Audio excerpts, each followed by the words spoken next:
and defend what God has given us. You know, they want to turn things around and say that, you know, if you don't live a good life for the Lord, you can't make it into heaven. The devil is a lie, because it's by grace that we are saved. Come on, not by works. Come on, somebody. And if we could have worked it out, Jesus wouldn't have had to come and die for us. Come on, somebody. And so because that we are fallible people, we gonna make mistakes. That's why God sealed the deal. Come on, somebody. And nothing we can do can change his mind about our end. And so I thank God tonight, come on, that he already made provisions. He knew that we were gonna mess up. And he knew we couldn't get it right. And so, but as long as we believed in him, he would make it right. I tell folks that I just believe God well enough that if I start out on the wrong path, he'll put me on the right road. Come on now. I just want to let you know tonight. But Paul wrote 2/3 of the book of the New Testament. That's right.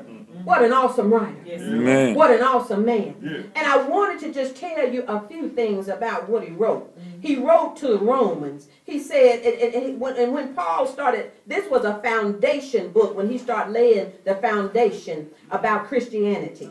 And so he said in Romans 6:23, he said, but the wages of sin is death. That's right. But the free gift of God is eternal life through Jesus Christ. Come on, somebody. And so if we don't know God and we keep sinning, that's what you're going to get is death. That's right. But as a Christian, come on, somebody. If we know God and we've got some sin in our life, if we drop to our knees, God said he'll clean us. Come on, somebody. If we repent, he said he would forgive us.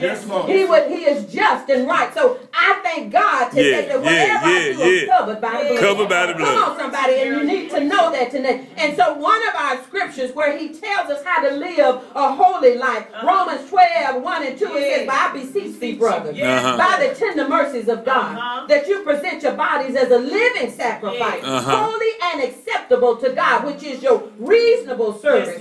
But do not be conformed to this world, but be transformed by the renewing of your mind. Come on, somebody, that you may prove what is that good and acceptable, perfect will of God. So God is telling us right now that we're going to live in some mess. We're going to live in some stuff. But I ain't going to let that conform my mind. I'm going to keep on saying, God, I know that I can do better than this. I'm going to get up off my bed of affliction one day, God. And I know because you got something good for me to do. Because it's his desire that every one of our prayers is yes and amen. Come on, somebody. That's what he said. That's what he said. And so then we walk on down the line and we see that Paul wrote the book of Corinthians to the church at Corinth.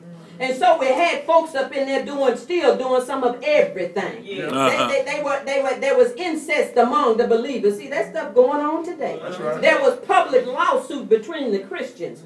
Abuse of spiritual gifts. Come on, somebody. Disorderly conduct in the church. So everything that's going on, it ain't no new prescription. Hey, we just have to pull up the one that's already been there. Come on. And so when folks want to talk about homosexuals, they've been around ever since the beginning of time. Yes, they have. Like they just showed up all of a sudden. No. They've been here. Amen. And so, but God says in 1 Corinthians, he said, eyes have not seen, nor have ears heard, nor have it entered into the heart of man the things that God has prepared for those that love him. That's what Paul said. That's what he said. Paul said, you know, you don't even know what God got for us. Come on, somebody. You don't even know what God's going to do for you. He ain't even told you yet. Come on, somebody. But he's got these